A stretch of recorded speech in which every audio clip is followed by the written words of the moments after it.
start off, could you please tell me a little bit more about yourself and the organization that you work for? My name is Sristi Kamal, and I am, as I mentioned, originally from India, although I have been outside of the country for over a decade now. I work for Defenders of Wildlife, which is a national wildlife conservation organization, and I'm part of their field conservation program. I am their senior Northwest representative based out of Portland, Oregon, and part of the Northwest regional office. As a person of color and an immigrant, how have you navigated the predominantly white spaces in the conservation field? And what have you learned through this process? To be honest, I don't know if I can say I have fully navigated it so Mm. far or that I ever fully will. You know, when I started my education and career in a predominantly white space, and I say space and not just US because I've been in Europe as well, and that was predominantly white as well. About a decade ago, when I started my education and career in a predominantly white culture, I was full of self doubt, questioning my worth very often, wondering if and how I will ever contribute productively. As you mentioned, I am a woman of color, and that very description hides a lot of characteristics that I assume a lot of people who fit any part of that description go through. So, but for me, the primary one would be kind of second guessing yourself too often and being your own harshest critic. Being an immigrant brings its own baggage, and the biggest one for me was trying to fit in or trying to assimilate, communicating in a language that is not my native language, and the lack of local context and history sometimes, which is very, very important in this particular field of work. So all of it combined sometimes felt a lot of self-doubt and overwhelming, but what got me through it is the self-realization that came over time is that you're not there in this particular role, in this organization or in this geographic space as a privilege. You are here because you are recognized as an asset, a resource that was being recognized and valued, and that's why you're here. And that you bring a perspective that is unique because of your life experiences, and that they are different from the predominantly white culture you're working in. So I started to deliver as that asset instead of trying to fit in. So I think that switch has really helped me navigate this culture and navigate in honestly a strange place and a strange society when I started. Every now and then, I still have those moments where I still second guess myself or be filled with self doubt because I don't look like anyone in the room, or because my accent is obvious, or because I'm a small frame woman, whatever it is, but it's a matter of overlooking the obvious and concentrating on the big picture. That was a great answer. I really appreciate how you brought up the point of being an asset because that's not something I've considered before as a very young person of color trying to go into conservation.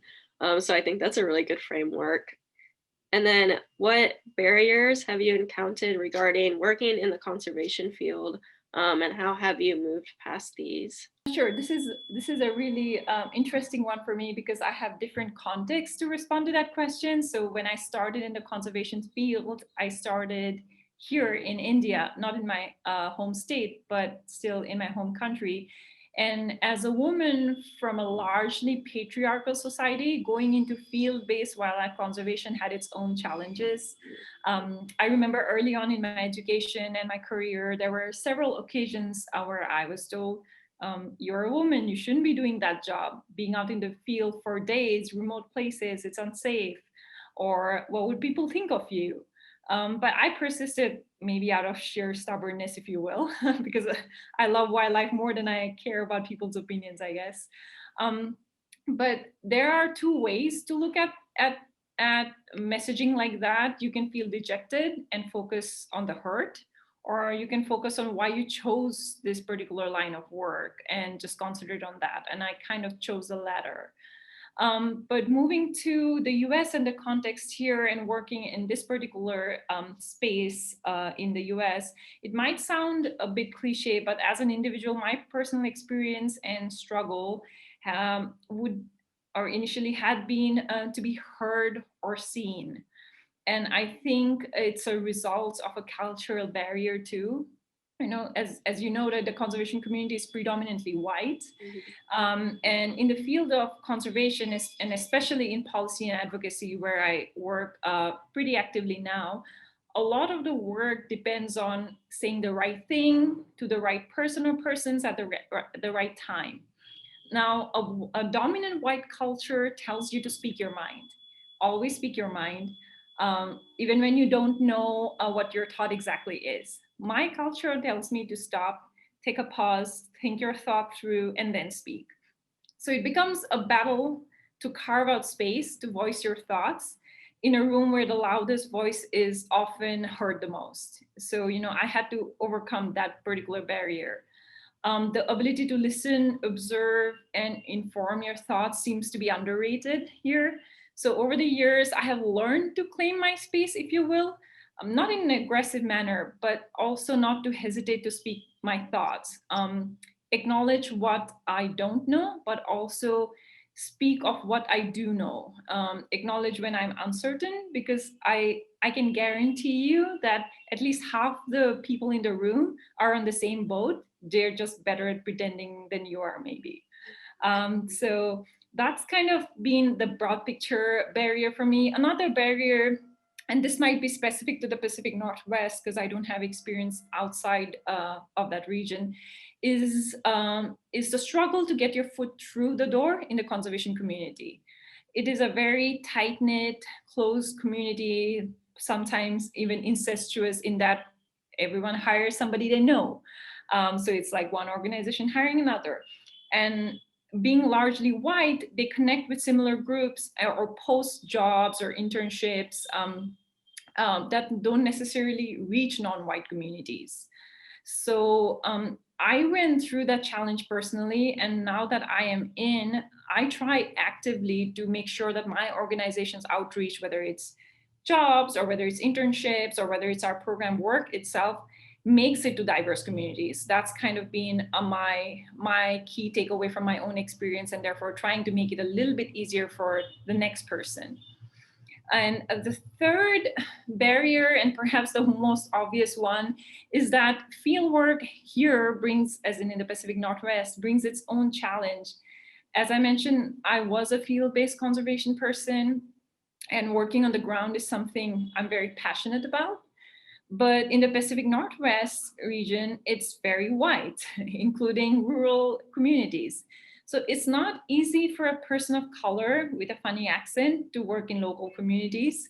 You know, local communities consider even urban city dwellers as outsiders. So I'm practically from another planet for them. So I'm grateful to my organization for having the faith in me and giving me the opportunity, fully aware that there are additional challenges in hiring somebody like me versus someone else. Honestly, though, my anticipation or my fear of what that fieldwork challenges would look like was actually lesser than what I had thought, because when I started working with local communities, I realized that at the end of the day, it's the same story everywhere. It's the interpersonal relationship that you build one on one with individual members of the community. And in those conversations, you can bridge any cultural or other barriers over a cup of coffee or a beer. And so that has not been as big of a challenge as I thought initially it could have been. What advice would you give a young person of color or a young person in general seeking to enter the conservation field? Well, I'll speak from my background, which has been in science, and I'm fully aware that people of color are especially limited in STEM, more so for women of color. So, my advice is simply to ignore the devil inside of you that makes you question yourself, because you should know that you worked just as hard, if not more, to claim your space in the field. So, you have every right to every opportunity you find. It's not a privilege, but a right. You shouldn't consider every chance you get as a privilege just because you're a person of color. Also, be aware that challenges will be there and they are real, and your experiences and your feelings because of those challenges are legitimate. But also know that most of us also go through our own struggles. And so don't hesitate to sort of reach out, network, meet people.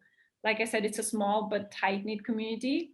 And there are many in this community who would be more than willing to help you connect with other members of the community.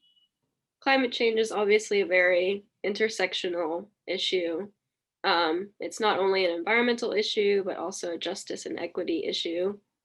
So, how do you blend these factors into the work that you do to address climate change? 100% agree with your statement there. I come from a developing country that is rich in wildlife and other resources, but also have the second largest population of humans in the world. And I have seen firsthand how uh, ecosystem benefits from conservation are enjoyed by the economically rich, but the cost of conservation and the impact or the burden of biodiversity loss is often borne by the economically poor and underserved groups. That remains true for whichever country in the world you pick. US is no exception to that rule. Climate change further sort of aggravates that problem because it creates a vicious cycle where certain communities will always come out at the losing end. For example, loss of biodiversity amplifies climate change and its impacts, which in turn further leads to loss of biodiversity. So it's a vicious cycle, and it's a hard one to get out of if you're trapped as a community in that cycle because you're dependent on a resource or you're impacted by the climate change impact that you're dealing with. It is the economically poor that directly connect with this natural resource, whether it's for food, for water, for livelihoods. And so they are the ones that get trapped in it. Climate change will continue to be to impact certain communities more disproportionately unless we make sure we bring those communities in the decision making that happens in order to address climate change. So we shouldn't look at them as victims of climate change impacts rather than voices that need to be part of the decision making.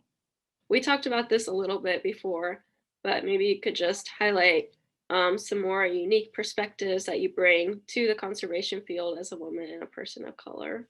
I think a person's perspective on conservation varies greatly depending on what social groups they belong to. And that could be a wide area of groups here. I'm referring to whether it's race, whether it's geography, whether it's gender. And as a person of color, a woman of color, I bring experiences and perspectives from quote unquote the other side.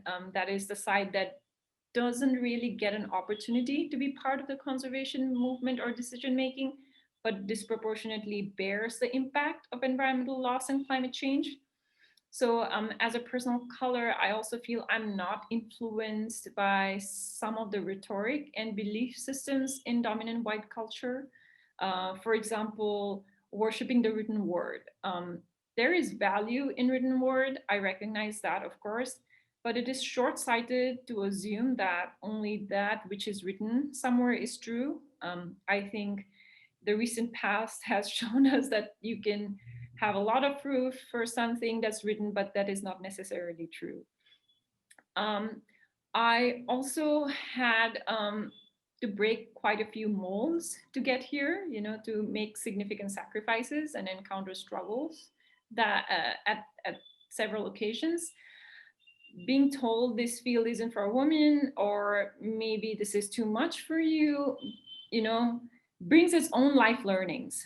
Very often we see that women within their communities and people of color in broader communities are excluded from natural resource management and decision making. And I represent the few that fought back and others who could not. So I don't know how many men or white men have had to go through something similar, but that's what I feel, that my perspective will differ from a predominantly large, white, male dominant culture and workspace. Leading into my next question, how does your perspective of the environment and the work that you do differ from what I would call the mainstream environmentalism? I think that we discuss life experiences, and I think that's where my perspective will differ from mainstream environmentalism as well, is that I'm more informed by my life experiences, or as much informed by my life experiences as my education. And lately, I find myself starting to listen more closely to the former than the latter. Like not many people can say that they were chased by a rhino in a car when they were young, or grabbed a cobra and proudly displayed to the horrified parents when they were 3. Um, but jokes aside, my close personal and physical connection with nature gives me perspective that I consider unique. Um, I think that what I'm trying to say is I grew up in a culture that worships nature and holds wildlife sacred. So my understanding of conservation comes from observing my community trying to coexist with megafauna, or protecting forests when at the same time there is very stark poverty and need for resources and competition for resources. I was a conservationist before I knew the word conservation. It just is something that was part of our culture in many different ways. So I love wildlife and protecting them is my goal, but I recognize that understanding in incorporating people and their complex but nuanced relationship with nature is the means to get to the end of my goal. So that's how I frame my work around, my experiences. And my understanding of coexisting with nature is also different from dominant culture here. I remember jokingly, like just last week, told a friend that in India, humans and wildlife are stacked on top of each other like a giant nature sandwich. We don't have that much space to give everyone enough space. So it's kind of that. But for us here, coexistence is not a tool or an approach, it's a philosophy. It is the human values associated with a species or a forest or climate change impacts that will ultimately make or break any conservation effort. So unless you connect with those human values and systems, it's going to be very hard to communicate, whether we're talking about climate change or environmental justice or just biodiversity conservation in general. I have seen natural degradation, and I have seen poverty at its worst, and both have impacted me deeply. And I feel that I bring those lessons to the table and not just an academic degree. Oh, that was really interesting to hear. Yeah, and I feel like it maybe ties back into what you're talking about with not prioritizing the written word, because obviously you have all these wonderful perspectives and life experiences, and it's not in a scientific like format, but it still is very important and adds new perspectives. Um, are there any opportunities in our fight against climate change to challenge and address some of the historic and underlying problems with the conservation movement? Yes, absolutely. And I think we touched upon this briefly. And a good place to start would be to have this discussion on climate change and its impacts, and expand that beyond the white community and the elite. Climate change seems to be a problem that's to be solved by the elite and the rich and the educated and the predominantly white culture. How are we making underserved communities part of the discussion beyond just considering them as victims or on the receiving end of climate change impacts? How are we incorporating them in bringing ideas to the table to mitigate and adapt to climate change impacts? Are we making space for that? How is indigenous knowledge and cultural observations being included in our fight?